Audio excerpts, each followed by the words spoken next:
Shalom, shalom Bapak Ibu. Shalom.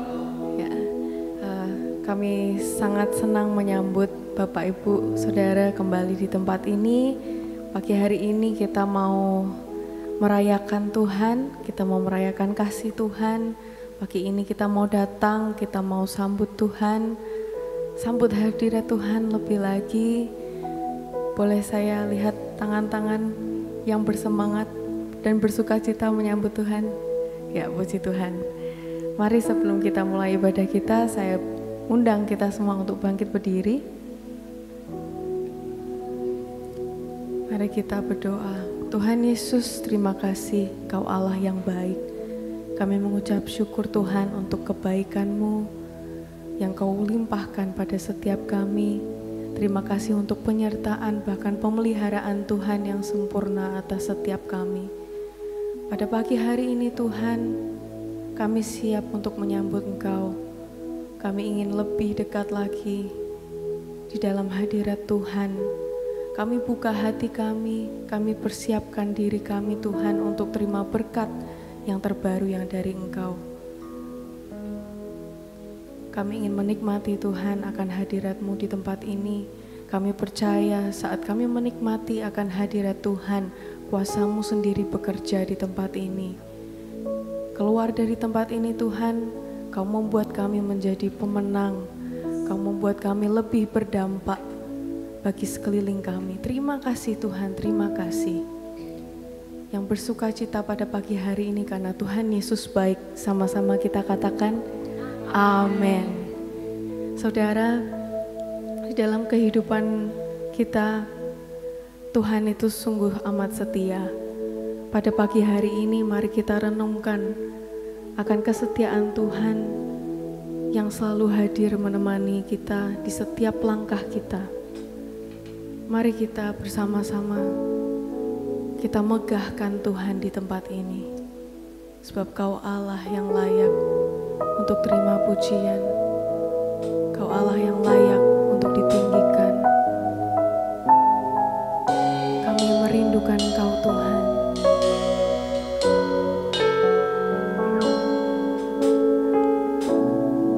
Yes.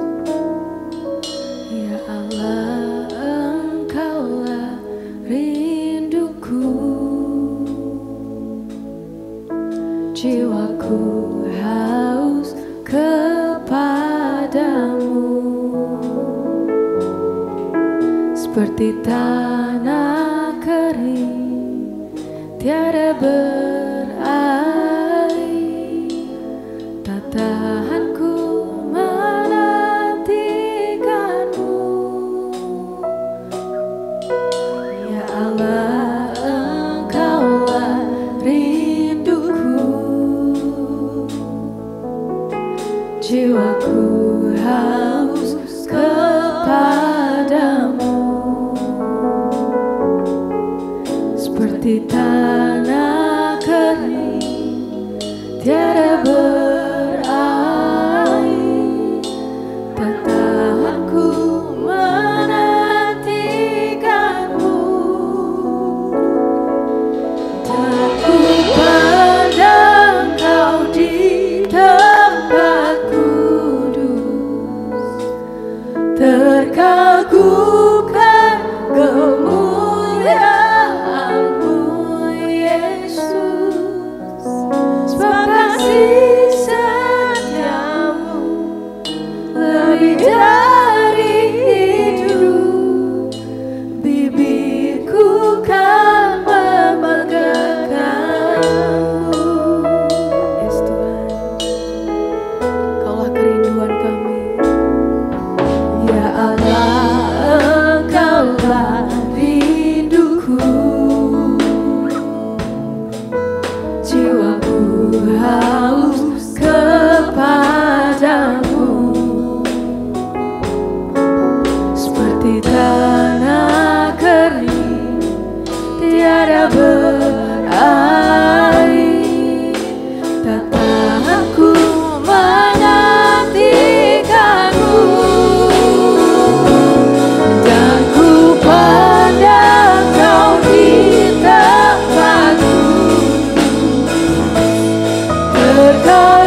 nyata di dalam hidup kami.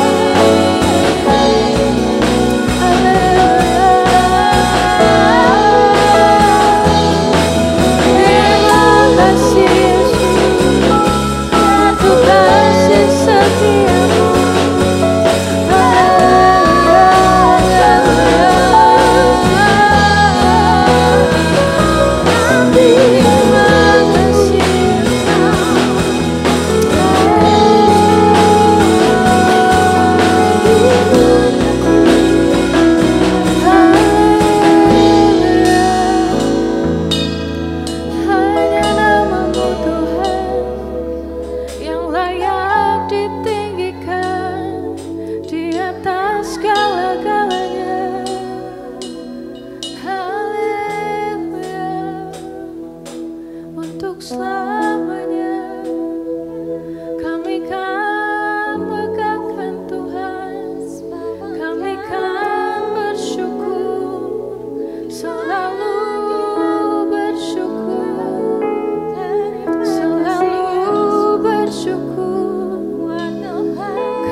Bersyukur kepadamu Tuhan,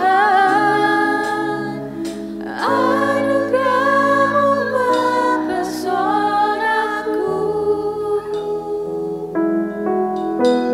Selalu dan selalu Kau angkat hatiku, Kau membuatku berharga di matamu.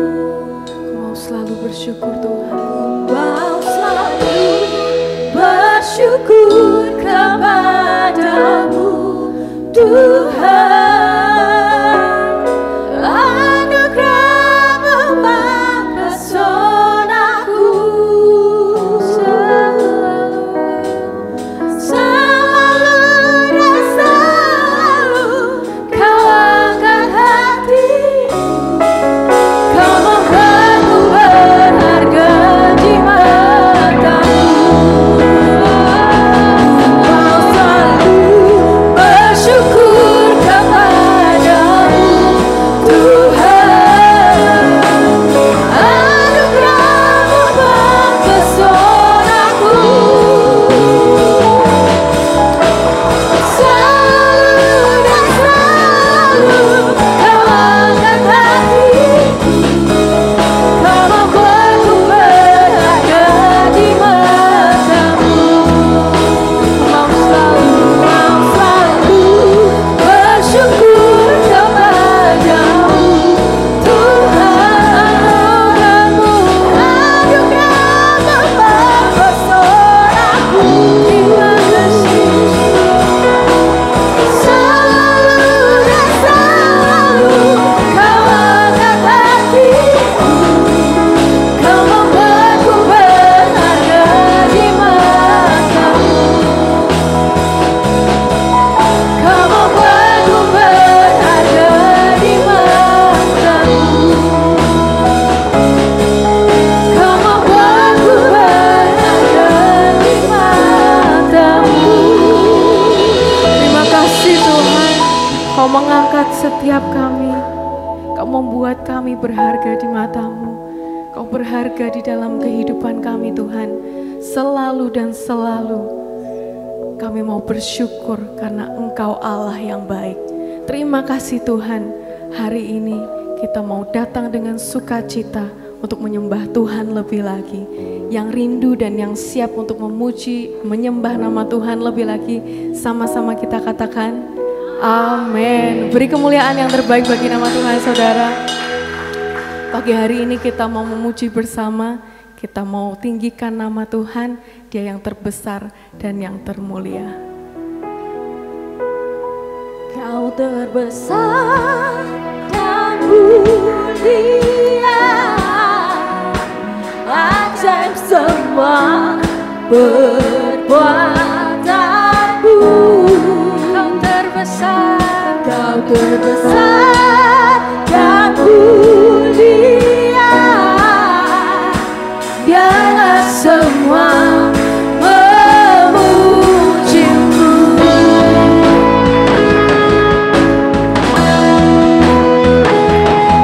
kita bertepuk tangan untuk Tuhan kita yang dahsyat.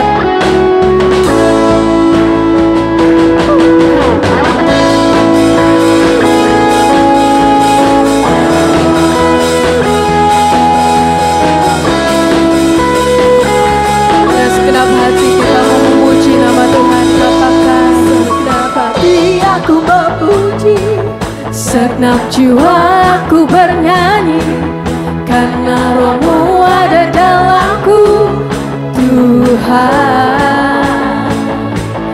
Ku angkat tanganku memuji, ku angkat suara dan bernyanyi, karena Roh-Mu ada dalamku, Tuhan. Mari menari memuji, ungkapkan sukacita di hati. Katakan, Kau terbesar dan mulia, ajak semua perbuatanmu. Kau terbesar dan mulia, biarlah semua memuji-Mu.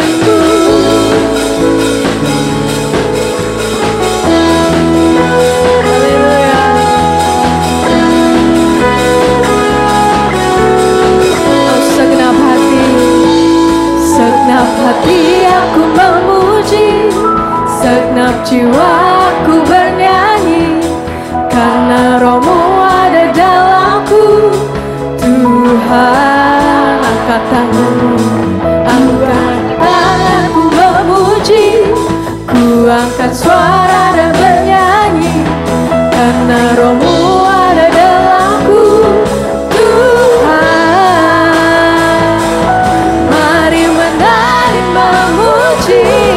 ungkapkan sukacita di hati. Kau terbesar dan mulia, ajaib semua perbuatanmu.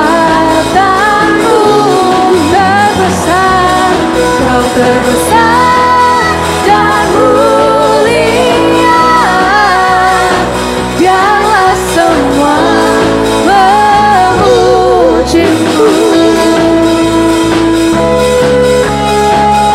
Kau terbesar dan termulia, Tuhan.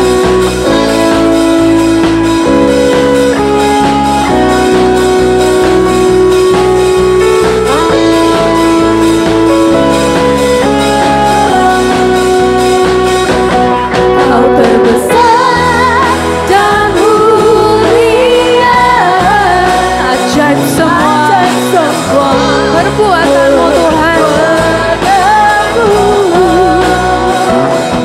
Kau terbesar dan mulia, biarlah semua memuji-Mu. Sekali lagi katakan, Kau terbesar dan mulia, ajaib semua perbuatan-Mu. Amin. Kau terbesar dan mulia, biarlah semua memuji-Mu. Biarlah semua memuji-Mu. Biarlah semua memuji-Mu.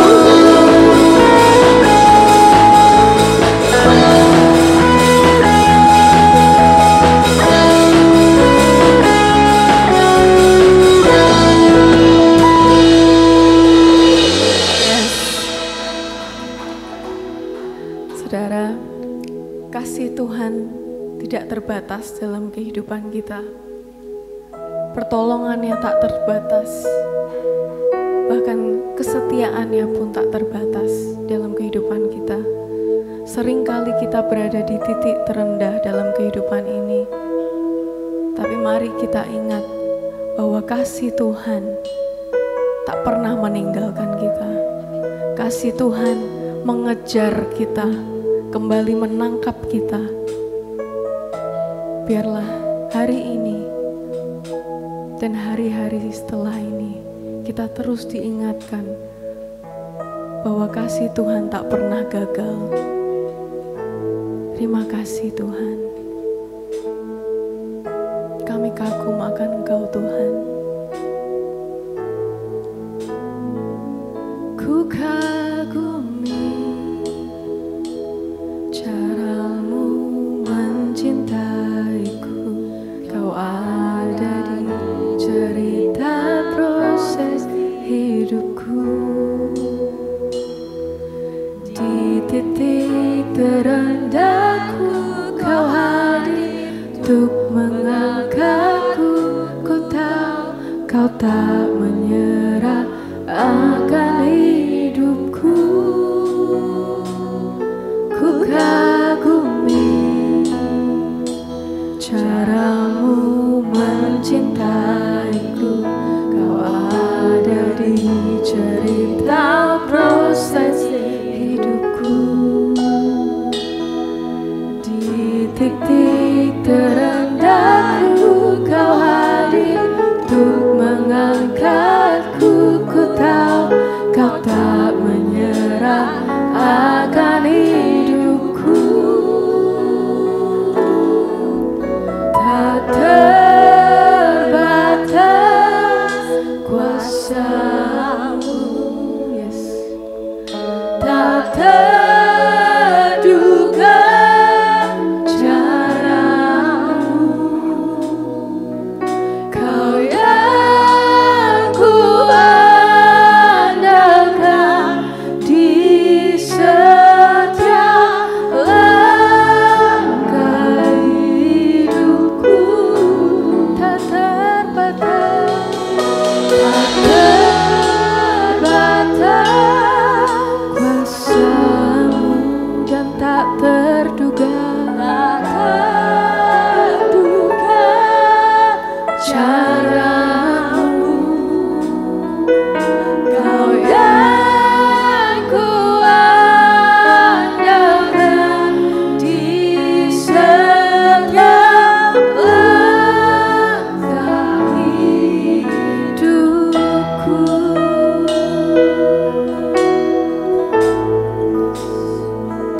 Ku kagumi cara-Mu mencintaiku.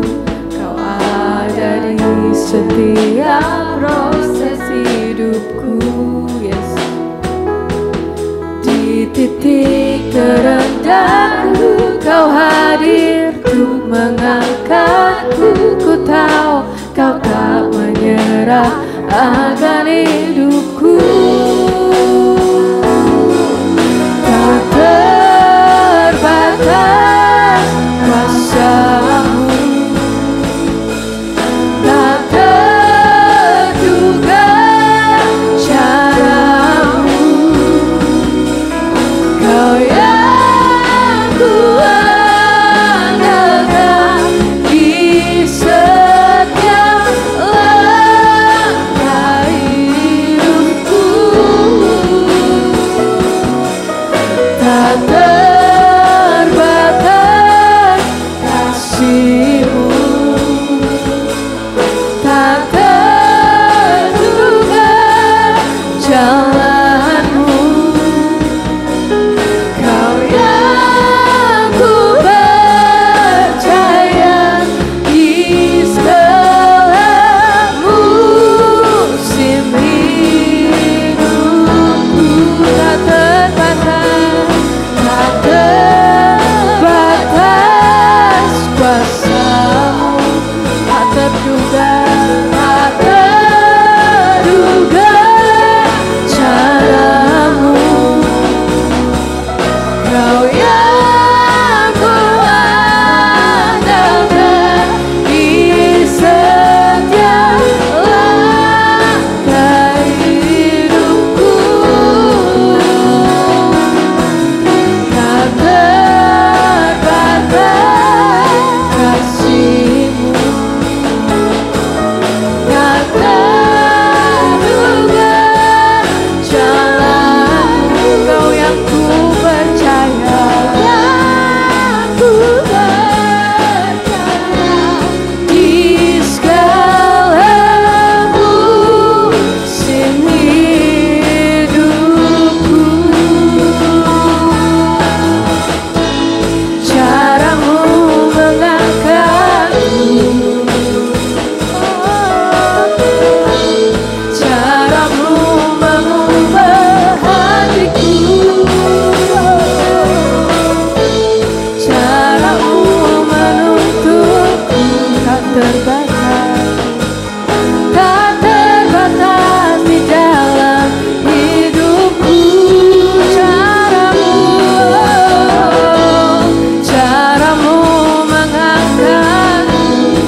untuk menuntun setiap langkah kami.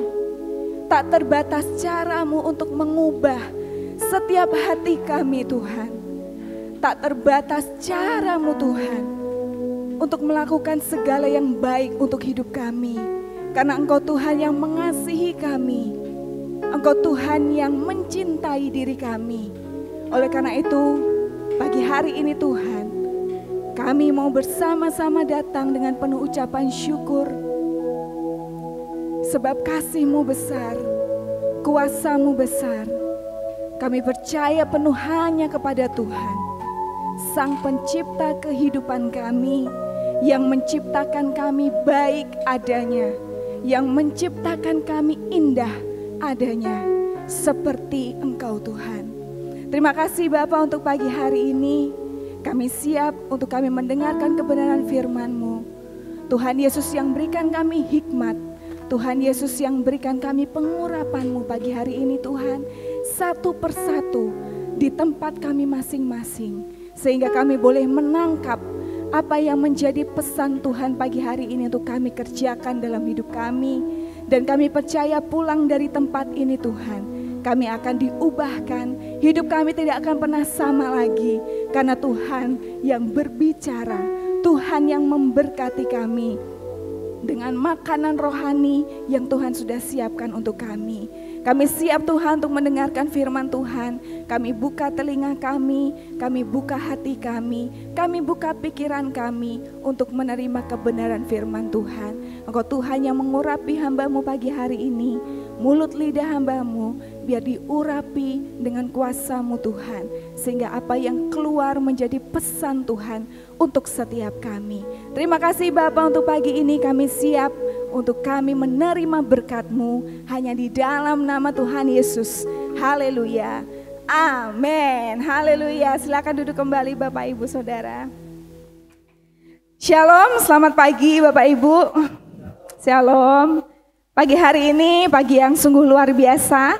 Ini minggu terakhir di bulan Januari ya Saudara ya. Tidak terasa sudah hampir selesai bulan Januari, tapi kita percaya bahwa kasih Tuhan tidak akan pernah berakhir dalam hidup kita. Amin. Pagi hari ini Saudara, saya akan membawakan satu kebenaran firman Tuhan yang bersama-sama kita sudah tahu bahwa bulan ini kita belajar mengenai restoring relationship atau pemulihan hubungan gitu ya Saudara ya. Boleh ditampilkan slide saya? Baik, pemulihan hubungan yang bersama-sama kita akan pelajari ya pagi hari ini, itu pemulihan hubungan antara kita dengan Tuhan dan antara kita dengan sesama Saudara. Ya, hubungan itu bisa diibaratkan seperti sebuah jalan gitu ya. Kalau kita membayangkan sebuah jalan atau jalur gitu, jalan itu akan menghubungkan dari titik satu ke titik selanjutnya, ke titik yang kedua gitu ya. Kita ibaratkan atau kita boleh bersama-sama imajinasikan ya, hubungan itu sebuah jalan. Nah, ketika jalan ini rusak Saudara, ketika jalan ini tidak baik, maka kita akan mengalami kendala untuk menuju ke tujuan kita yang selanjutnya. Gitu ya Saudara ya. Jalan yang rusak itu akan membuat kita mengalami kendala atau bahkan tidak sampai di tujuan kita. Nah, di ayat yang bulan ini bersama-sama kita pelajari di dalam Mazmur pasal yang ke-11, ayat yang ke-25, boleh kita bersama-sama buka Saudara di Alkitab kita. Di dalam Markus pasal yang ke-11, ayat yang ke-25. Di minggu yang kedua sudah disampaikan ya oleh hambanya di tempat ini mengenai ayat ini. Pagi hari ini saya akan sedikit membacakan ayat nats kita di bulan ini mengenai restoring relationship. Mari kita baca bersama-sama. 1, 2, 3. Dan jika kamu berdiri untuk berdoa, ampunilah dahulu sekiranya ada barang sesuatu dalam hatimu terhadap seseorang, supaya juga Bapamu yang di surga mengampuni kesalahan-kesalahanmu. Amin. Oke. Di dalam Markus pasal yang ke-11 ayat yang ke-25 ini Saudara, Di situ dikatakan ampunilah dahulu gitu ya. Berbicara soal pengampunan itu gak mudah ya saudara. Ya, tidak mudah saudara untuk berbicara soal pengampunan.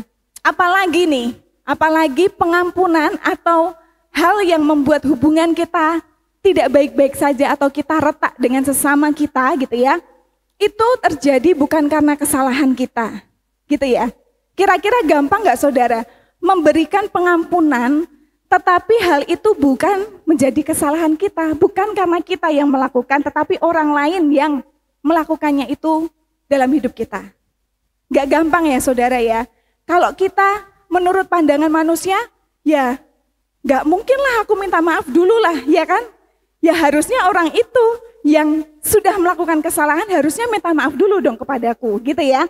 Kalau itu secara pandangan manusia dengan keegoisannya saudara ya. Kita itu kan manusia yang ego ya, ada keegoisan di dalam diri kita. Tetapi sebagai warga kerajaan Allah kita diajar untuk mengampuni terlebih dahulu gitu ya. Ampuni dahulu artinya kita melakukan untuk yang pertama kali. Melepaskan pengampunan. Ampuni dahulu, berarti kan kita dulu yang mengampuni. Walaupun itu bukan kesalahan kita. Gak gampang.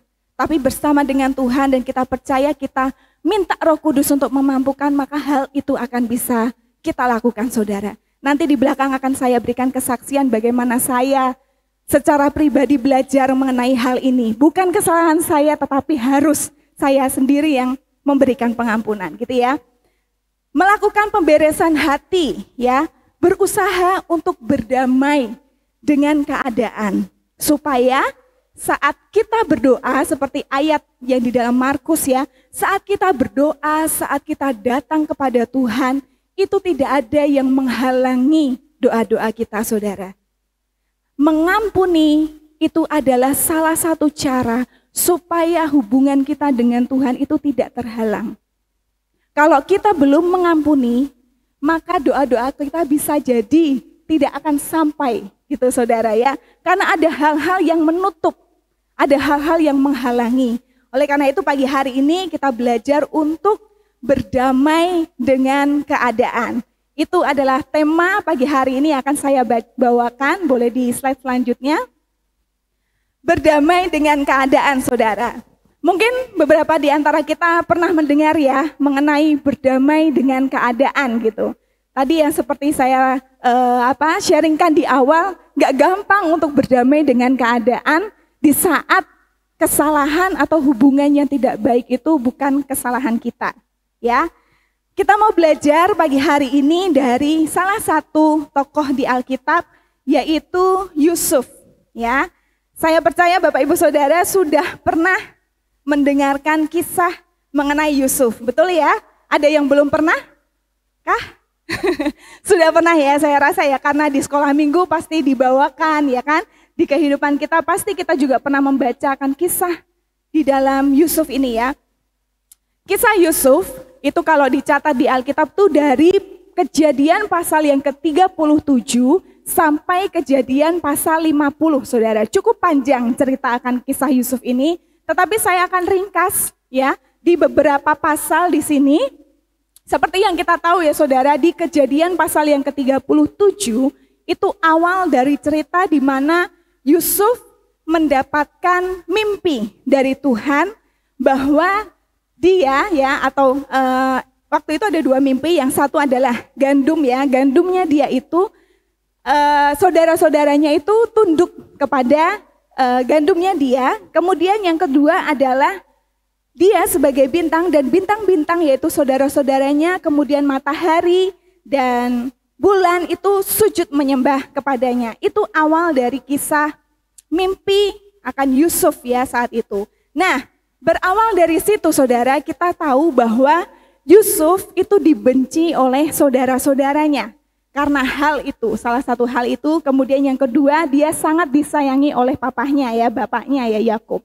Nah, setelah saudara-saudaranya itu merasakan ada iri hati, ada benci, kemudian mereka merancangkan untuk membuang atau membunuh waktu awal mereka berniat untuk membunuh Yusuf, saudara. Nah, di dalam ayat yang ke-30, pasal 37 ayat yang ke-4 sampai dengan yang ke-5, di situ saya bacakan ya. Ayat yang ke-4 dan ayat yang ke-5. Kejadian pasal 37. Setelah dilihat oleh saudara-saudaranya bahwa ayahnya lebih mengasihi Yusuf dari semua saudaranya, maka bencilah mereka kepadanya dan tidak mau menyapanya dengan ramah. Nih saudara, kalau kita sudah ada kebencian dalam hati kita, kita ketemu orang pun itu mendingan aku melengos gitu ya. Gak ramah lagi saudara. Ayat yang ke-5, pada suatu kali bermimpilah Yusuf. Lalu mimpinya itu diceritakannya kepada saudara-saudaranya. Sebab itulah mereka lebih benci lagi kepadanya. Gitu ya. Itu kisah yang awal di mana saudara-saudara Yusuf itu membenci akan Yusuf. Diawali karena adanya kebencian yang tidak dibereskan, saudara. Ada hati yang tidak dibereskan. Ada hal yang tidak mau dilakukan oleh saudara-saudara Yusuf untuk berdamai dengan keadaan, ya. Kemudian Yusuf dibuang ke sumur dan dijual kepada Potifar, ya, seperti ayat-ayat selanjutnya, ya. Nah, dalam saat itu di Kejadian 37, umur Yusuf itu dicatat di sini berumur 17 tahun. Ayat yang kedua kita lihat ya. Inilah riwayat keturunan Yakub. Yusuf tatkala berumur 17 tahun, ya, jadi masih muda. Nah, saat itu dia diminta oleh ayahnya untuk menengok saudara-saudaranya yang sedang menggembalakan kambing domba. Saat itu usianya 17 tahun. Nah, lanjut ya saudara. Kisahnya di pasal yang ke-37, ya.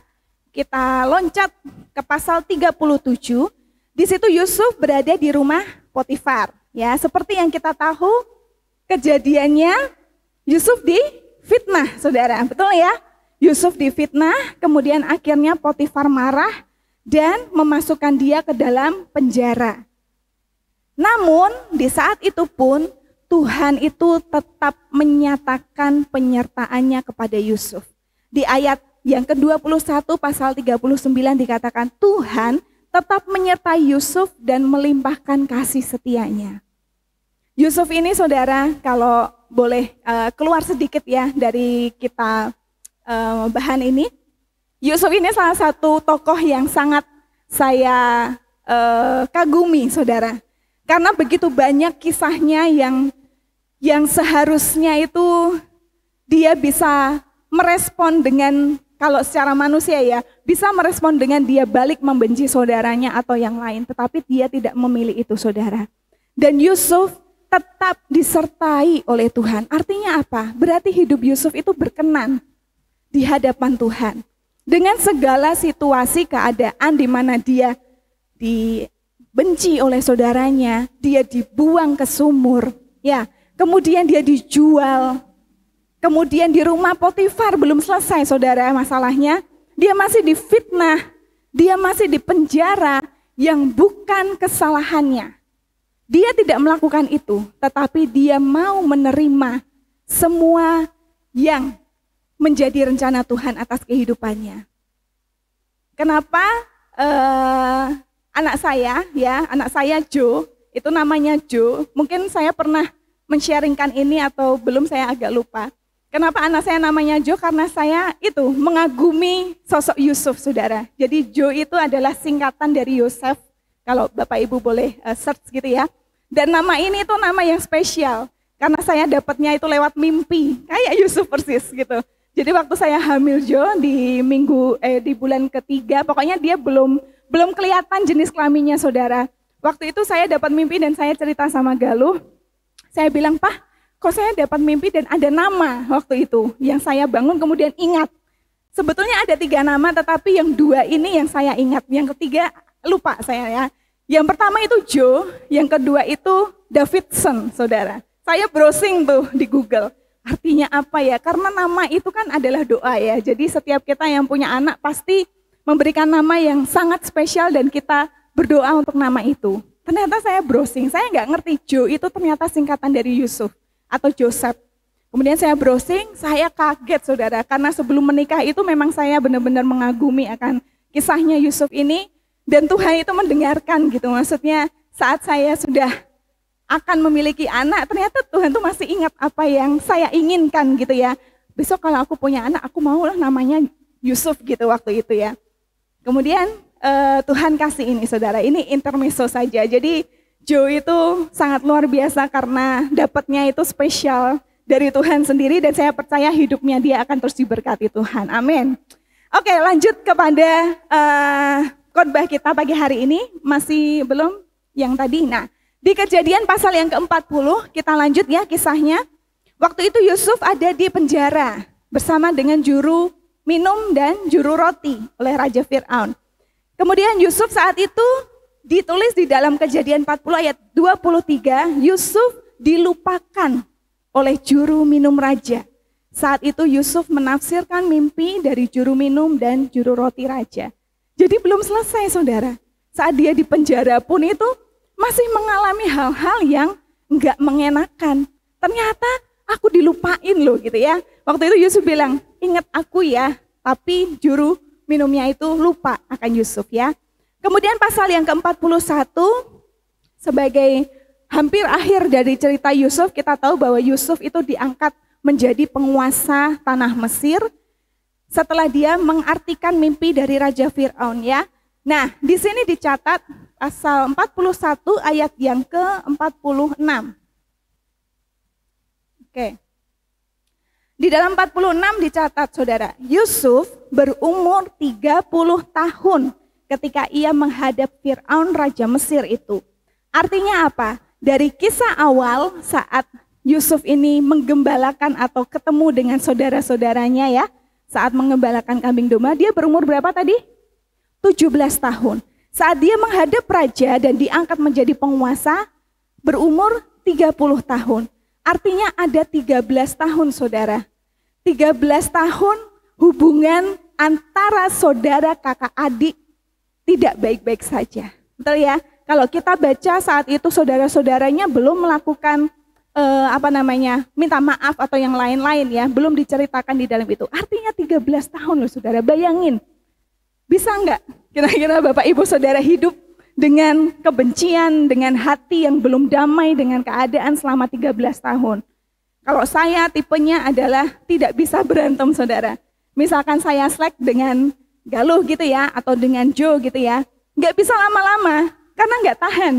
Paling ya berapa menit udah habis itu. Karena di sini tuh rasanya, aduh, kayak nggak damai gitu rasanya ya, nggak enak serumah dengan orang yang dengan hal-hal yang marah atau benci atau yang lainnya. Ya, kita mau belajar sama-sama saudara. Yusuf mengalami hal-hal yang secara manusia itu tidak mengenakan ya. Tadi seperti yang saya bilang bahwa bisa saja dia itu memilih untuk membenci kembali gitu ya. Membenci kembali atau sakit hati atau dendam kepada saudara-saudaranya. Atau pada situasi saat itu saudara. Namun kita lihat bahwa Yusuf itu memilih untuk berdamai dengan keadaan. Boleh slide saya selanjutnya? Pertanyaannya adalah bagaimana cara kita bisa berdamai dengan keadaan? Ya, kita mau belajar lebih lagi mengenai kisah Yusuf. Mari kita buka sama-sama di dalam Kejadian 45 ayat yang ketiga sampai yang ke-8. Kita akan baca silih berganti ya saudara. Di Kejadian 45 ayat yang ketiga sampai yang ke-8. Saya ayat yang ganjil, Bapak Ibu Saudara boleh membaca di ayat yang genap dengan suara yang lantang supaya telinga kita mendengar bersama-sama ya. 1, 2, 3.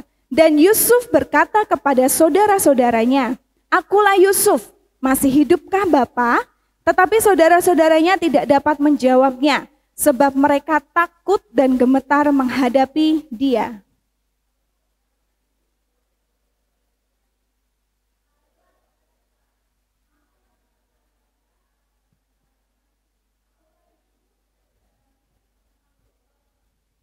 Tetapi sekarang janganlah bersusah hati dan janganlah menyesali diri karena kamu menjual aku ke sini. Sebab untuk memelihara kehidupanlah Allah menyuruh aku mendahului kamu.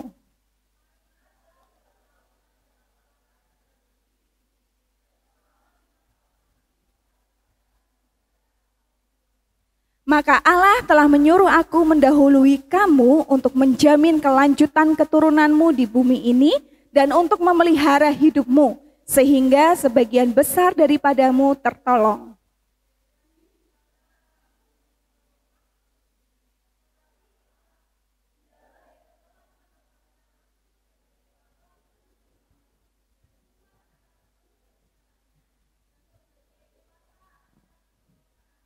Amin. Di dalam pasal 45 ayat 3 sampai 8 yang baru saja kita baca Saudara, kita akan bersama-sama mempelajari lebih lagi bagaimana caranya supaya kita belajar untuk bisa berdamai dengan keadaan. Yang pertama adalah milikilah kerendahan hati. Di dalam ayat yang keempat, ya, saya bacakan, lalu kata Yusuf kepada saudara-saudaranya itu, marilah dekat-dekat. Maka mendekatlah mereka, katanya lagi, akulah Yusuf, saudaramu yang kamu jual ke Mesir. Di sini dikatakan, saya kasih garis ya, marilah dekat-dekat. Posisi saat itu saudara-saudaranya sekali lagi belum ada pemberesan saudara. Tetapi Yusuf terlebih dahulu untuk pertama kali bilang, marilah dekat-dekat. Itu adalah salah satu hal yang bisa kita pelajari bahwa kita harus punya kerendahan hati untuk kita bisa belajar untuk berdamai dengan keadaan saudara. Kalau kita masih mementingkan keegoisan kita masih mementingkan, dia dulu yang harus minta maaf kepadaku, aku nggak perlulah. Kita nggak akan beres-beres saudara. Hubungan atau jalan yang tadi itu akan terus rusak. Nggak akan mulus, nggak akan lancar jalannya saudara. Satu hal yang kita pelajari di sini adalah yang pertama mengenai kerendahan hati ya. Kerendahan hati itu membuat kita mampu untuk berdamai dengan keadaan, mampu untuk menerima segala hal yang terjadi dalam hidup kita.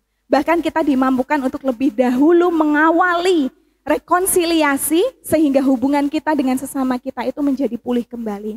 Saya sempat mencari ya arti dari rekonsiliasi itu apa sih gitu ya. Banyak orang yang pernah bilang rekonsiliasi lakukan gitu ya. Nah, secara harafiah rekonsiliasi itu artinya menyatukan ya atau menyembuhkan apa yang telah rusak. Ya, seperti pengampunan, pemberesan. Rekonsiliasi itu gampangnya begitu Saudara ya. Untuk melakukan pengampunan atau pemberesan, rekonsiliasi betul-betul perlu yang adanya kerendahan hati Saudara ya. Gengsi toh Kak Tias, masa aku minta maaf duluan gitu ya. Gengsi toh masa istriku yang duluan loh kayak gini yang menyebabkan rumah tangga begini-begini, masa aku kepala keluarga yang harus minta maaf duluan. Gengsi toh gitu ya. Atau yang lainnya mungkin kakak adik, nggak bisa adikku kok. Dia yang nggak nurut toh, aku gini-gini tapi akhirnya begitu. Masa aku yang harus kakaknya yang harus minta maaf duluan. Kadang-kadang kita begitu ya saudara. Ada rasa gengsi, ada rasa yang aku nggak mau gitu.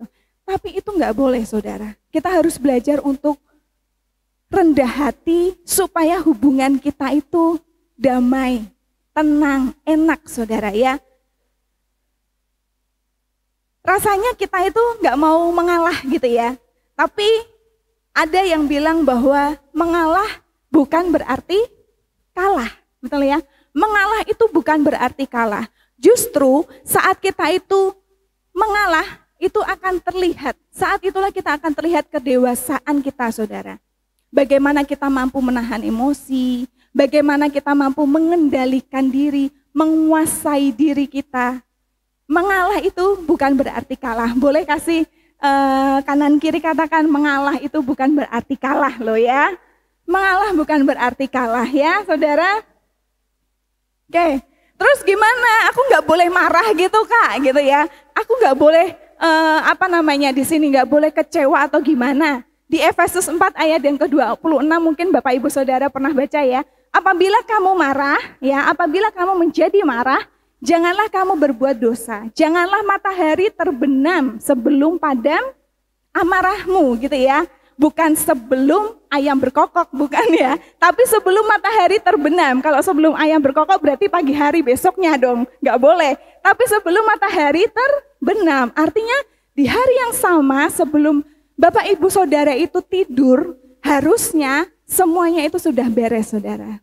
Ya, saya kagum dengan, kembali lagi ya, saya kesaksian tentang orang tua saya, karena begitu banyak hal yang orang tua saya itu tanamkan gitu ya. Kalau saya tidur di rumah orang tua saya bersama dengan Joe gitu kan, kadang-kadang kita nginep di sana gitu. Kemudian mama papa saya itu setelah doa bersama, mau di pagi hari, mau di malam hari, selesai amin Saudara, mama papa saya, bapak ibu ya, mama papa saya itu selalu salaman ya, saling salaman, bilang, aku cinta kamu, aku minta maaf ya, itu selalu dibilang, aku minta maaf ya.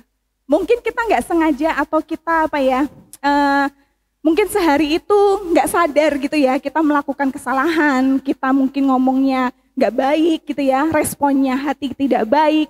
Saya pun juga sama, kadang menyadari bahwa kalau ngobrol sama Galuh tuh kadang ada yang slack gitu ya, ada yang nggak beres atau respon saya itu terlalu terburu-buru gitu ya, karena biasanya wanita itu kan cepat cepat untuk merespon gitu, harusnya cepat mendengar ya, tahan ini mulutnya.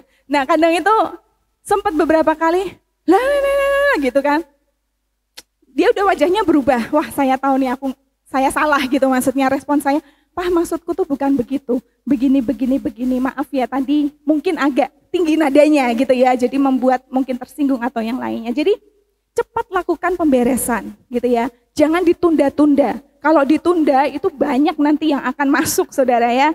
Oh iya, lah kemarin diingetin tuh sama iblis tuh, kesalahan-kesalahannya pasangan mungkin atau anak mungkin atau siapapun, teman, kakak adik gitu ya Saudara, itu akan terus diingetin. Tapi kalau kita langsung melakukan pemberesan, maka itu semuanya tidak akan terjadi Saudara ya. Nah, sama seperti Tuhan Yesus, saat Tuhan Yesus diadili oleh Pilatus. Bapak Ibu masih ingat kejadian ini? Saat Tuhan Yesus mau disalibkan, sebenarnya itu tidak ada kejahatan yang didapati oleh Pilatus ya. Di dalam ayatnya Perjanjian Baru itu ada bahwa Pilatus itu tidak mendapati kesalahan dari Tuhan Yesus. Namun Tuhan Yesus itu tetap rendah hati menerima semua perlakuan orang-orang saat itu ya. Tuduhan-tuduhan dari orang-orang mengenai dirinya, bahkan saat Tuhan Yesus disalib, Tuhan terlebih dahulu mengucapkan kalimat ini. Kalau Bapak Ibu Saudara perhatikan ya, kita buka di dalam Lukas pasal yang ke-23. Lukas pasal yang ke-23 ayat yang ke-34. Saya bacakan ya. Ini kejadian saat Tuhan Yesus disalibkan. Yesus berkata, "Ya Bapa, ampunilah mereka, sebab mereka tidak tahu apa yang mereka perbuat." Dan mereka membuang undi untuk membagi pakaiannya. Di sini Tuhan Yesus berkata, "Ya Bapa, ampunilah mereka." Tuhan Yesus meneladani ya, meneladani hidupnya bahwa Tuhan Yesus itu menunjukkan, nih loh, aku itu rendah hati, aku mau mengampuni mereka apa yang sudah mereka lakukan. Ya, seperti tadi yang Yusuf lakukan kepada saudara-saudaranya, dia bilang apa? Marilah dekat-dekat. Sini dekat aku, nggak apa-apa. Walaupun di ayat selanjutnya dibilang saudaranya takut, gemetar, ya kan? Ya, takut gemetar. Nah, saya memberikan kesaksian sedikit, beberapa waktu lalu, udah lama sebetulnya, mengenai yang hubungan saya dengan ayah saya, Bapak Ibu sudah tahu ya, sempat ada hal di mana papa saya ini menyalahkan saya, tetapi tidak perbuatan saya sebetulnya ya.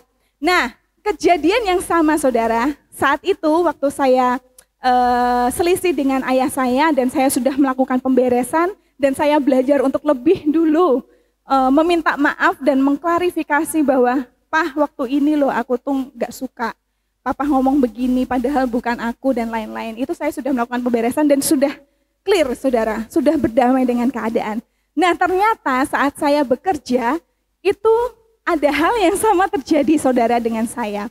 Waktu itu saya masih bekerja, kemudian di kantor saya itu ada semacam kegiatan CSR. Jadi membagi-bagikan sembako waktu itu di beberapa, kita kerjasama dengan gereja, dengan masjid dan lain sebagainya dan lingkungan sekitar.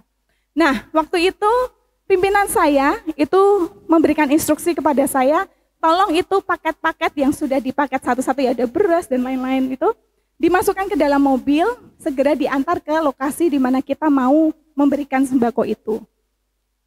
Pimpinan saya bilang 2 kali ya, jadi jangan sekali angkat lah istilahnya begitu, karena mungkin terlalu berat dan lain sebagainya. Tetapi waktu itu driver dari pimpinan saya itu ngotot, saudara. Karena kita kan 2 lantai ya, jadi pimpinan saya di lantai 2, saya di bawah. Dia itu langsung masukin semua ya sama beberapa karyawan. Pak jangan dua-dua, jangan semuanya gitu, dibagi 2 aja. Ibu tadi bilang begitu loh, aku bilang gitu kan. Mas enggak apa-apa Mbak Tia, sekali jalan aja gitu, mungkin enggak ribet gitu ya. Sekali jalan aja, betul saudara, sekali jalan, kemudian ketahuan lah sama pimpinan saya. Saya yang kena tegur saudara. Kan saya udah bilang harus begini-begini.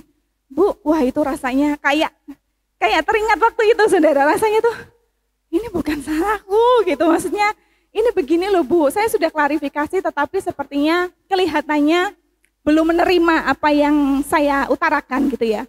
Nah pulang dari tempat pulang kerja ya saat itu pas hari itu hati itu merasa masih nggak enak. Masih kayaknya kok belum ada apa ya pemberian maaf gitu ya. Jadi saya tuh merasa, aduh harus diberesin nih. Saya WhatsApp, Bu saya minta maaf kejadian tadi.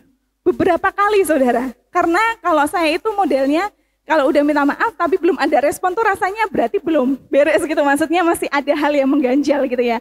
Dan itu soalnya nggak enak karena pasti besok paginya, hari-hari selanjutnya itu akan tidak enak. Karena saya kan berhubungan langsung dengan pimpinan ya. Nah, beberapa kali saya WhatsApp, kemudian Bu minta maaf ya, gini. Bu, saya sekali lagi minta maaf, seperti itulah yang saya lakukan. Karena saya tahu bahwa ini nggak benar dan harus diluruskan dan saya mau belajar untuk berdamai dengan keadaan. Karena waktu itu saya diingetin lagi nih, dengan kejadian beberapa tahun yang lalu saat saya masih kecil ya. Jadi nggak beres nih, ada intimidasi dari setan, jadi aku harus melakukan pemberesan. Dan akhirnya semuanya bisa berjalan dengan baik, puji Tuhan, pimpinan saya juga.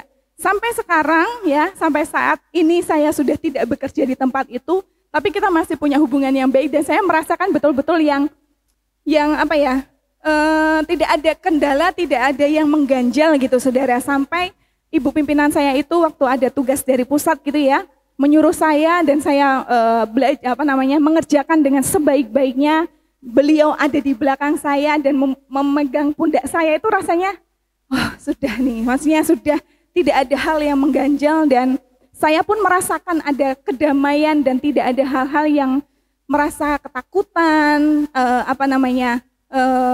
pokoknya takut untuk kerja itu kan kadang-kadang ada ya saudara, kalau kita nggak beres dengan pimpinan itu, mau berangkat kerja pun itu loh rasanya aras-arasan gitu ya, aduh nanti ketemu ini lagi nih pimpinanku ini, kayak gitu rasanya. Tapi saat itu puji Tuhan semuanya baik dan hubungan saya dengan pimpinan saya juga sudah baik-baik saja saudara.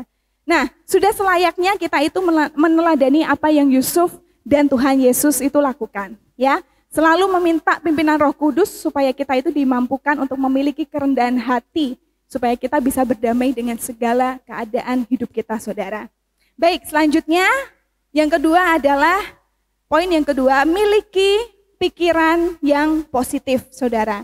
Kita kembali lagi di Kejadian pasal 45, ayat yang ke-8. Kejadian 45 ayat yang ke-8. Dikatakan, jadi bukanlah kamu yang menyuruh aku ke sini. Ini saat ini Yusuf ya, Yusuf bilang kepada saudara-saudaranya bahwa jadi bukanlah kalian yang menyuruh aku ke sini, ke tempat Mesir ini ya. Tetapi Allah, Dialah yang telah menempatkan aku sebagai bapa bagi Fir'aun dan tuan atas seluruh istananya dan sebagai kuasa atas seluruh tanah Mesir. Ya, pasal ini menceritakan saat saudara-saudara Yusuf itu membeli gandum ya, karena ada kelaparan di tanah Mesir dan wilayah di sekitarnya. Kemudian memaksa saudara-saudaranya untuk datang ke Mesir untuk membeli gandum. Nah, saat itu Yusuf itu memperkenalkan dirinya. Dan di ayat yang ke-8 dikatakan bahwa Allah lah yang melakukan semuanya ini. Hebat ya Yusuf ya. dengan segala yang sudah dilakukan saudara-saudaranya kepadanya, saudara. Apa yang sudah dilakukannya dengan, mungkin kalau sekarang itu bahasanya kejam ya, mau dibunuh, orang dibuang, dijual gitu kan. Ngomong sama papahnya kalau diterkam, ya kan? Itu kan semuanya fitnah ya saudara ya. Dengan segala apa yang terjadi, yang sudah terjadi dalam hidup Yusuf, dia itu masih punya pikiran yang positif bahwa dikatakan ayat 8, bukan kalian yang nyuruh aku ke sini. Hebat loh. Dia dikatakan tetapi Allah, dialah yang telah menempatkan aku sebagai bapa bagi Fir'aun. Luar biasa sekali saudara. Betapa Yusuf ini punya pikiran yang positif gitu ya. Apa yang sudah dilakukan saudara-saudaranya kepadanya itu kemudian tuduhan-tuduhan dari Potifar gitu kan. Dari istri Potifar kepadanya itu tidak membuat sedikit pun Yusuf itu punya pikiran yang negatif. Tapi dia mau menjalani semuanya itu, bahkan saat di penjara Yusuf itu dipercaya, betul ya, menjadi kepala penjara di situ ya, untuk menghandle segala hal di situ. Nah, Yusuf juga menyadari bahwa Tuhan itu merancangkan semuanya untuk kebaikannya, ya. Di ayat yang pasal 50 ayat yang ke-20 sering kita dengar ini saudara, di situ dikatakan memang kamu telah mereka-rekakan yang jahat terhadap aku. Sekali lagi dia bilang, tetapi Allah telah mereka-rekakannya untuk kebaikan dengan maksud melakukan seperti yang terjadi sekarang ini, yakni memelihara hidup suatu bangsa yang besar. Ya, semua yang terjadi dalam kehidupan kita itu atas kehendak Tuhan. Amin. Semua yang terjadi, baik itu enak, baik itu enggak enak menurut kita, itu adalah skenario Tuhan untuk hidup kita. Dan selalu ada maksud baik di dalamnya saudara. Oleh karena itu, jangan biarkan pikiran negatif, kok kayak gini ya, gitu. Kok terjadi begini sih? Ya, tidak seperti itu kembali, tetapi kita belajar untuk Tuhan, apa yang Tuhan mau untuk aku pelajari dari kejadian ini. Itu adalah salah satu hal di mana kita punya pikiran-pikiran yang positif, saudara. Nah, hal simple yang menjadi kesaksian hidup saya kalau saya itu kesandung gitu ya, saya jatuh mungkin atau saya kena pisau, itu respon yang pertama itu selalu di hati saya itu Tuhan ampuni aku gitu. Mungkin ada hal-hal yang Tuhan mau tegur dari hal-hal sepele begitu ya saudara ya. Dan itu pun yang saya ajari kepada Jo gitu ya. Kadang-kadang kalau Jo itu marah atau apa, kemudian dia ada hal-hal yang tidak baik, ini kok gini-gini. Nah mungkin itu Jo, Tuhan bilang begini. Jadi saya ajarkan benar-benar dari Jo kecil supaya itu tuh nyantol gitu ya. Dan Jo besok besar itu ngerti gitu apa yang saat ini pun tuh saya rasa itu hal yang baik yang saya punya gitu ya. Untuk misal kesandung sedikit bilangnya, aduh Tuhan ampuni aku Tuhan, apa ya Tuhan yang aku salah, kayak gitu. Nggak gampang saudara, cuman itu nggak tahu responnya itu seperti itu. Jadi membuat pikiran saya itu tidak negatif, tidak bersungut-sungut, tidak yang baik gitu maksudnya ya. Jadi berpikir selalu positif bahwa segala yang terjadi baik itu kecil maupun besar dalam hidup kita itu atas seizin Tuhan, atas rencana Tuhan atas kehidupan kita. Nah, fokus kepada setiap rencana Tuhan saudara, maka hal-hal yang mencoba untuk menghalangi rencana Tuhan yang baik itu terjadi dalam hidup kita akan dapat kita hiraukan. Kalau kita sudah fokus kepada rancangan Tuhan yang indah dan ajaib buat hidup kita, maka hal mau gede, ombak mau kecil, ombak mau besar, itu tidak akan menghalangi kita dan kita justru akan menghiraukan hal itu. Kita justru fokus kita akan tetap kepada Tuhan dan Tuhan pasti akan menunjukkan jalan-jalannya buat setiap kita. Amin. Nah, ada beberapa hal yang tidak kalah penting saudara, bahwa ternyata saat kita itu mampu berdamai dengan keadaan, itu ada dampak yang positif saudara. Dan kalau kita tidak bisa berdamai dengan keadaan pun, itu juga ada dampak negatifnya saudara. Kita mau sama-sama dampak negatifnya itu apa aja sih? Ya, dipenuhi dengan pikiran yang negatif. Ya, saat kita lihat tadi cerita soal saudara-saudara Yusuf saudara, ya mereka berniat untuk membunuh Yusuf. Kejadian pasal yang ke-37 ayat 18 dikatakan, dari jauh, jadi waktu Yusuf itu datang untuk menengok ya saudara-saudaranya saat menggembalakan kambing domba, dari jauh ia telah kelihatan kepada mereka. Si Yusuf ini sudah kelihatan.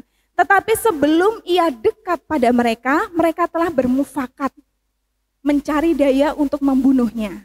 Ya, pikiran yang terus-menerus negatif itu akan mempengaruhi, salah satunya adalah kesehatan mental kita, saudara.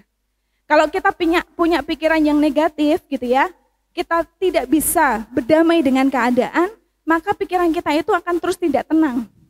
Tidak ada damai sejahtera ya, selalu berprasangka buruk ya. Selanjutnya hal ini ya, secara kalau saya pernah belajar di psikologi itu, kesehatan mental kita ini akan berpengaruh, bisa berpengaruh kepada kesehatan fisik kita. Kadang kalau kita mengeluhkan ya pusing, mual gitu, kadang kalau kita ke dokter tuh tidak ada ini, tapi rujuknya itu kepada kamu lagi stres ya, kamu lagi begini ya, ada masalah ya. Kadang seperti itu, saudara. Jadi hal-hal ketika kita tidak bisa berdamai dengan keadaan itu bisa berdampak kepada kesehatan mental dan kesehatan fisik kita. Ya. Kemudian selain itu apa? Mencemari yang lain. Selain dipenuhi pikiran negatif, juga mencemari yang lain. Di ayat yang ke-19 dan 20, kata mereka ini saudara-saudaranya ya, kata mereka seorang kepada yang lain. Artinya apa? Kita bisa mencemari yang lain loh saudara, kalau kita tidak bisa berdamai dengan keadaan atau hati kita itu belum beres. Lihat, tukang mimpi kita itu datang. Tuh, seorang kepada yang lain ya. Sekarang marilah kita bunuh dia dan kita lemparkan ke dalam salah satu sumur ini.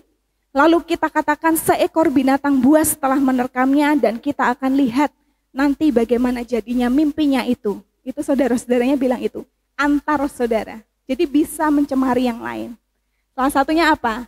Kalau kita gosipin atasan kita gibahin gitu ya, gibahin teman kerja kita, teman sekolah kita, atau rekan sahabat kita, dosen mungkin atau orang tua kita. Hati-hati ya. Itu bisa mempengaruhi yang lain, saudara. Jadi kita harus belajar untuk membereskan hati kita ya. Kemudian dipenuhi ketakutan ya. Tadi saudara-saudaranya sebelum ada pemberesan dikatakan bahwa mereka takut dan gemetar. Hatinya itu penuh dengan ketakutan saudara untuk datang kepada orang yang sudah kita melakukan hal buruk kepadanya gitu ya. Nah, kemudian selain itu dampak positifnya itu juga ada. Jadi kita harus tahu nih, kalau kita bisa berdamai dengan keadaan, ternyata dampak positifnya adalah terjadinya pemulihan hubungan. Itu sudah pasti ya. Ada hubungan yang dipulihkan. Di dalam Kejadian pasal yang ke-50 di akhir cerita Yusuf, dikatakan ayat 17 dan 18. Beginilah harus kamu katakan kepada Yusuf, ampunilah kiranya kesalahan saudara-saudaramu dan dosa mereka, sebab mereka telah berbuat jahat kepadamu. Maka sekarang ampunilah kiranya kesalahan yang dibuat hamba-hamba Allah kepada ayahmu. Lalu menangislah Yusuf ketika orang berkata demikian kepadanya. Ini adalah saat di mana saudaranya itu menyuruh orang untuk bilang kepada Yusuf, ampunilah saudara-saudaramu Yusuf. Jadi saudara-saudaranya itu belum berani untuk ngomong sendiri, saudara, saat ini ya. Kemudian ayat yang ke-8 bilang, akhirnya juga saudara-saudaranya datang sendiri dan sujud di depannya serta berkata, kami datang untuk menjadi budakmu. Ini di saat di mana saudara-saudaranya itu melakukan rekonsiliasi, melakukan pemberesan hati kepada Yusuf, saudara. Setelah itu apa yang kita sama-sama lihat bahwa Yusuf itu semakin waktu itu dia menangis ya bersama-sama, kemudian ada rekonsiliasi, ada hubungan yang kembali dipulihkan antar saudara-saudara ya. Perbuatan rekonsiliasi itu artinya saudara, selain yang tadi saya secara harafiah itu ya, menyembuhkan, menyatukan, itu juga adalah perbuatan memulihkan hubungan, persahabatan ke keadaan semula, perbuatan menyelesaikan perbedaan. Jadi memang ini adalah hal yang sangat penting. Jikalau Bapak Ibu Saudara mungkin saat ini masih ada hal yang mengganjal dengan keluarga, anak, atau orang tua, segeralah untuk melakukan pemberesan. Datang kepada mamah papahmu, datang kepada anakmu, untuk kita lakukan pemberesan. Karena ketika kita sudah berdamai dan melakukan pemberesan, maka hubungan itu akan indah kembali, saudara. Dan yang terakhir adalah berkat Tuhan itu tercurah. Di dalam Kejadian, di ayat selanjutnya 21, jadi janganlah takut, aku akan menanggung makanmu dan makan anak-anakmu juga. Ini Yusuf bilang sama semua saudaranya, dah jangan takut ya, aku akan menanggung makananmu dan makan anak-anakmu. Tenang aja, karena mereka begitu dahsyat ya kelaparan saat itu. Demikianlah ia menghiburkan mereka dan menenangkan hati mereka dengan perkataannya. Dan ayat yang terakhir di Mazmur pasal 133, Bapak Ibu tahu ya bagaimana mengenai persaudaraan yang rukun. Sungguh alangkah baiknya dan indahnya, ya kan? Jikalau kita itu bersama-sama hidup rukun, bersatu bersama-sama dalam keluarga, maka berkat-berkat yang dari Tuhan itu akan tercurah untuk keluarga dan kehidupan kita, saudara. Amin. Untuk menutup, slide saya yang terakhir boleh ditampilkan. Bapak Ibu kalau tahu, kalau temenan dengan suami saya di Instagram, kalau lihat story ini sangat luar biasa sekali, saudara. Jadi di parkiran kantor suami saya itu ada satu pohon, kalau Dedi mungkin sering lihat ya, karena sering kesini juga. Jadi ada satu pohon, yang satu itu tumbuhnya hijau merindang, seger ya, lihatannya enak banget. Yang satunya, saudara, mati ya. Dia bilang, suami saya bilang, mau tumbuh atau mau mati? Dikatakan di bawah, saya bacakan ya mungkin agak kecil. Rasa dendam dapat mempengaruhi tubuh kita dengan meningkatkan tekanan darah dan menurunkan kekebalan tubuh. Kalau kita punya dendam di hati kita, itu bisa meningkatkan tekanan darah karena kita marah terus ya kan. Jadi tekanan darah kita tinggi dan bisa menurunkan kekebalan. Oh ini jelas, kalau kita sedang tidak baik-baik saja, kekebalan tubuh kita juga akan berpengaruh. Sebaliknya, pengampunan meningkatkan kesejahteraan mental dan fisik, serta membantu kita menjaga hubungan sosial yang lebih sehat, saudara. Ya, pemulihan hubungan dimulai dari diri kita dengan cara berdamai dengan keadaan. Dan semua yang terjadi dalam hidup kita ada maksud, tujuan yang mulia untuk kemuliaan Tuhan. Amin. Mari kita bersama-sama datang kepada Tuhan, kita mau bersatu hati. Kita mau membuka hati kita, jikalau firman pagi hari ini, Bapak Ibu Saudara mungkin ada yang diingatkan sesuatu hal, hubungan antara suami istri, antara orang tua dengan anak, antara saudara-saudara serumah. Mungkin ada yang diingatkan ada hal-hal yang belum beres. Tapi pagi hari ini kita mau datang kepada Tuhan. Kita mau sama-sama mengakuinya di hadapan Tuhan. Belajar untuk merendahkan hati kita. Tuhan Yesus, saya mau untuk saya mengampuni setiap orang-orang yang bersalah kepada saya, Tuhan. Saya mau belajar, Tuhan Yesus, untuk melepaskan pengampunan. Saya mau melakukan pemberesan hati, Tuhan. Karena saya rindu hubungan antara saya dengan Tuhan, antara saya dengan sesama, semuanya boleh berjalan dengan baik. Tidak ada penghalang. Terima kasih Bapa untuk pagi hari ini. Hamba-Mu sudah selesai Tuhan. Tapi kami percaya bahwa pagi hari ini Tuhan berbicara buat setiap kita, buat setiap kami di tempat ini Tuhan. Kami datang dengan penuh kerinduan supaya Tuhan memampukan kami untuk kami boleh melakukan pemberesan hati ini Tuhan. Untuk kami boleh berdamai dengan setiap keadaan yang mungkin secara manusia tidak mengenakan. Tapi yang kami tahu saat kami datang kepada Tuhan, saat Tuhan hadir di dalam setiap hati kami. Tuhan yang mampu memulihkan hati kami. Tuhan yang mampu menyembuhkan setiap luka kami, Tuhan. Tuhan yang mampu membalut setiap hati yang terluka pagi hari ini, Tuhan. Engkau hadir, Tuhan, di tengah-tengah kami. Engkau hadir, Tuhan. Masuklah dalam setiap hati kami pagi hari ini. Berbicaralah lebih lagi, Tuhan. Mengalirlah, Tuhan, kuasa-Mu pagi hari ini di tengah-tengah kami. Terima kasih, Yesus. Mengalir kuasa dari tempat maha tinggi, Bapa kekal mulia, Kau hadir di sini, memulihkan hati, menyembuhkan yang tak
memulihkan hati kami.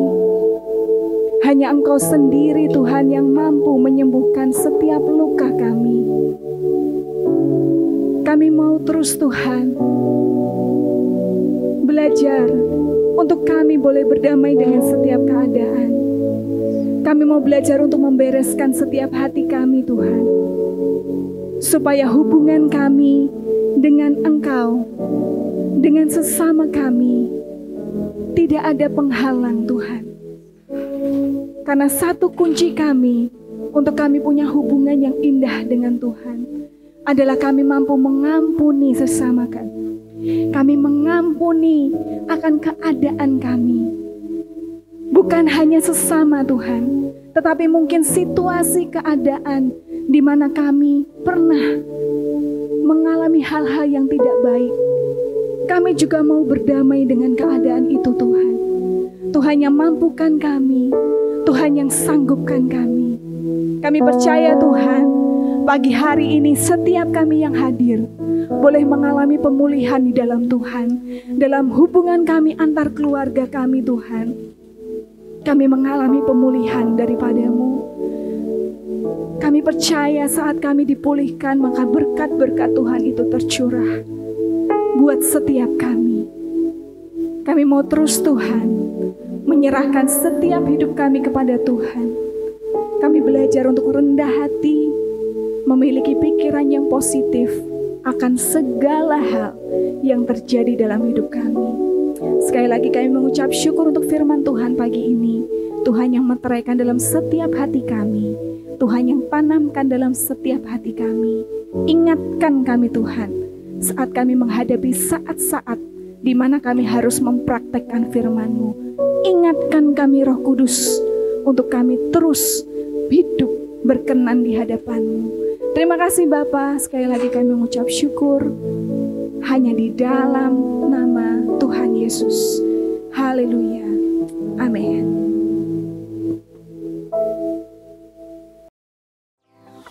Shalom.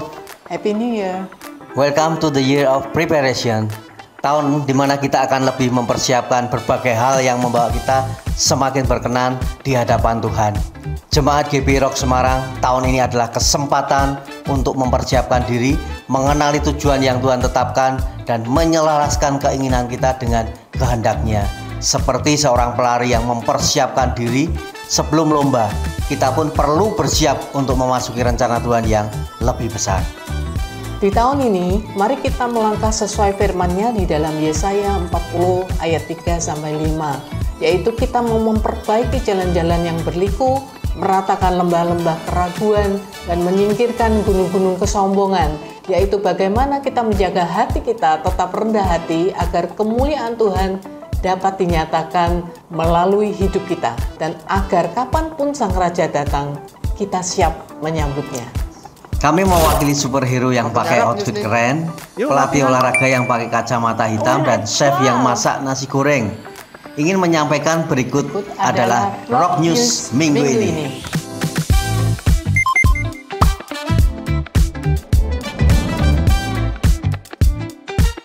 Berada di dalam komunitas yang saling mendukung dan membangun satu sama lain itu penting. Ayo kita dukung setiap komunitas di gereja kita melalui komsel yang ada untuk kita dapat mempraktekkan kasih dan bertumbuh bersama di dalam Tuhan.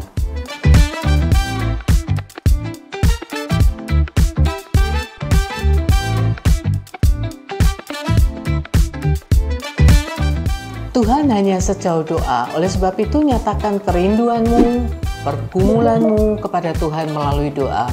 Mari kita menjadi pilar doa dan bergabung di doa malam yang ada. Tahun yang baru, tekad yang baru.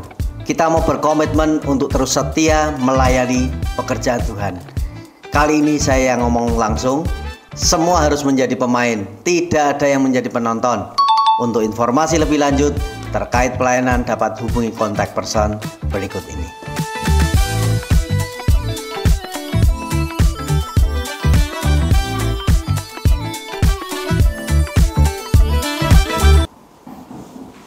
Belum selesai Om Tante. Closing dulu. Oh iya.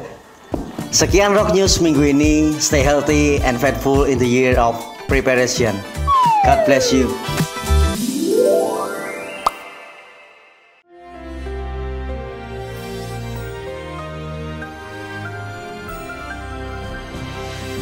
Shalom saudara, warga kerajaan semua, restoring relationship.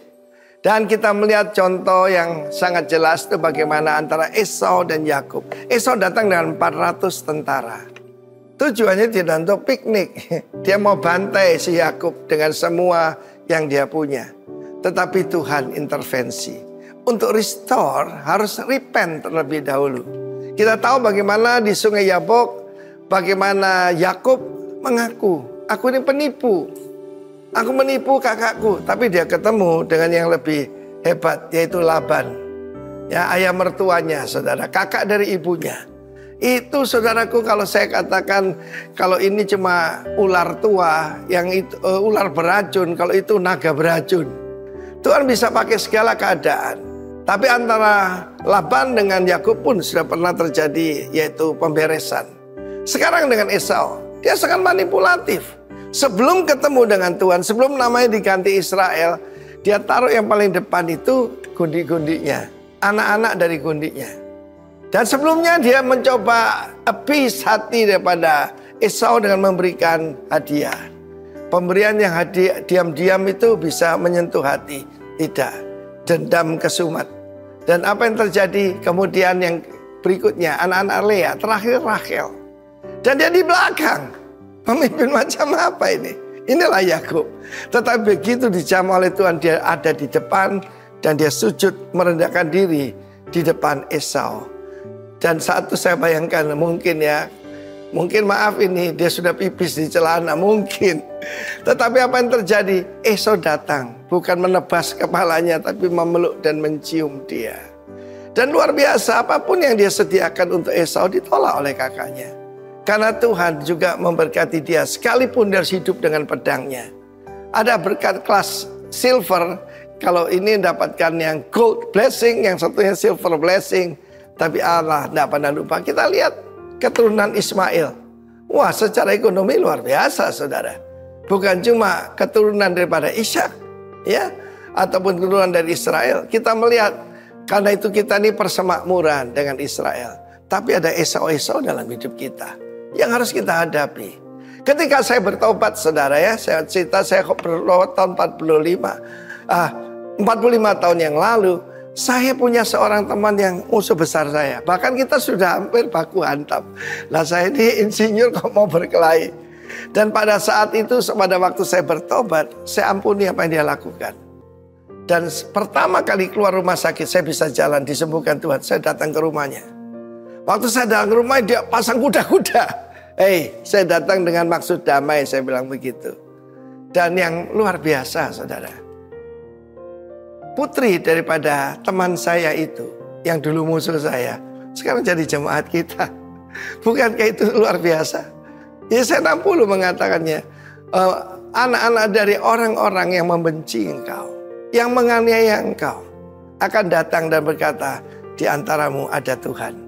Puji nama Tuhan, dan saya berdoa kiranya semua warga negara yang mendengar kerajaan Allah yang mendengarkan pesan ini, find your Esau. Dan saudara tidak usah khawatir kalau Tuhan turun tangan. Tapi ketakutan itu membuat Yakub menjadi Israel. Saudara, dan saat itu dia bilang, berkati aku, siapa namamu? Malaikat Tuhan tidak menjawab. Ya, kenapa kamu tanya namaku? Ya. Dan dia adalah Kristus sendiri. Itu adalah Kristofani, penampakan Kristus dalam perjanjian lama. Kiranya Tuhan punya encounter yang baru dengan Anda dan saya. Dalam nama Tuhan Yesus, amin. Ya, puji nama Tuhan, diberkati pagi hari ini Bapak Ibu Saudara. Ya, terima kasih Ibu Tias sudah menyampaikan kebenaran firman Tuhan. Hari ini kita diingatkan untuk terus memiliki kerendahan hati, berpikir positif, percaya bahwa saat Tuhan ada di tengah-tengah kita, pemulihan hubungan itu pasti akan terjadi. Amin. Sebelum saya membacakan beberapa informasi, apakah ada Bapak Ibu yang mungkin baru pertama kali hadir? Sepertinya jemaat-jemaat setia semua, puji Tuhan. Informasi pertama, mengumumkan bahwa KM umum di minggu depan ini akan diliburkan. dan akan kembali di minggu yang akan datang. Nanti ada informasinya tersendiri. Kemudian mengumumkan juga Komsel KGC, KM KGC juga diliburkan untuk besok hari Selasa, tapi akan dialihkan ke acara pertandingan bergengsi olahraga badminton. Ya, ini kita bukan bertanding atau turnamen ya teman-teman semuanya. Bapak Ibu bisa bergabung bersama dengan kami besok di jam 9 pagi sampai jam 11 siang di Gor Sidodadi. Kalau belum tahu tempatnya bisa Google Maps ya Bapak Ibu nanti. Jadi besok Komsel akan diliburkan, Komsel Umum dan KGC, tapi besok Senin kita ada olahraga bersama badminton di Gor Sidodadi jam 9 sampai jam 11. Jangan lupa Bapak Ibu untuk bisa list atau mengisi daftar presensi ya, sudah di-share oleh Kak Tias di grup umum dan grup KGC juga sudah ada, bisa diisi di situ. Lalu kemudian mengundang kita semua untuk bisa bergabung lagi di Kingdom Celebration minggu depan. Tanggal 2 Februari ibadah akan dilayani oleh Bapak Gembala dan ada ibadah roki serta ibadah roket juga untuk teman-teman semuanya di jam 9 pagi. Untuk informasi persembahan, Bapak Ibu dapat menggunakan dua cara, ada amplop dan kotak persembahan yang ada di belakang, bisa secara manual atau mungkin melalui scan barcode QRIS ada di belakang juga. Jangan lupa untuk menginput kode unik di belakangnya, 01 untuk perpuluhan, 03 untuk persembahan umum, dan 05 untuk persembahan pembangunan. Itu saja Bapak Ibu untuk informasi yang dapat saya sampaikan. Mari kita berdiri, sekali lagi kita mau menutup ibadah pada pagi hari ini.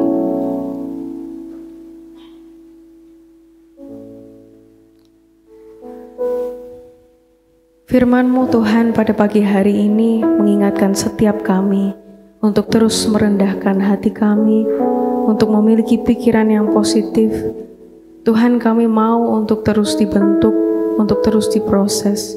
Kami percaya pemulihan hubungan itu akan terjadi, percaya bahwa damai sejahtera Tuhan yang melampaui segala akal itu yang akan memelihara setiap hati dan pikiran kami.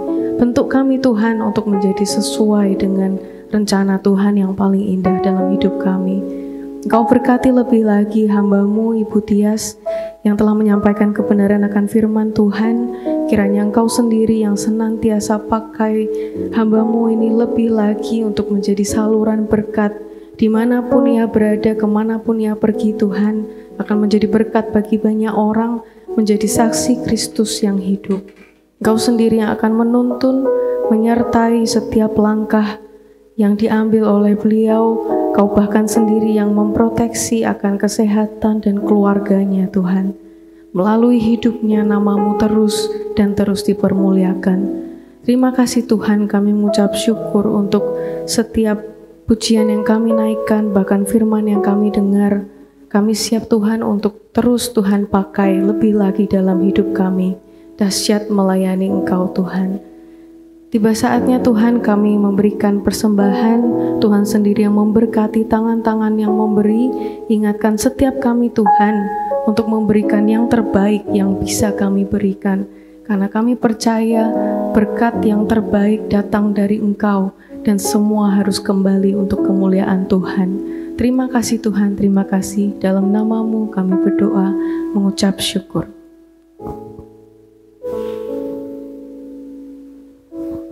Sebelum kita akan sama-sama mengakhiri ibadah pagi hari ini, kembali saya mengingatkan bahwa hidup ini adalah kesempatan, dan kesempatan di dalamnya ada pilihan-pilihan.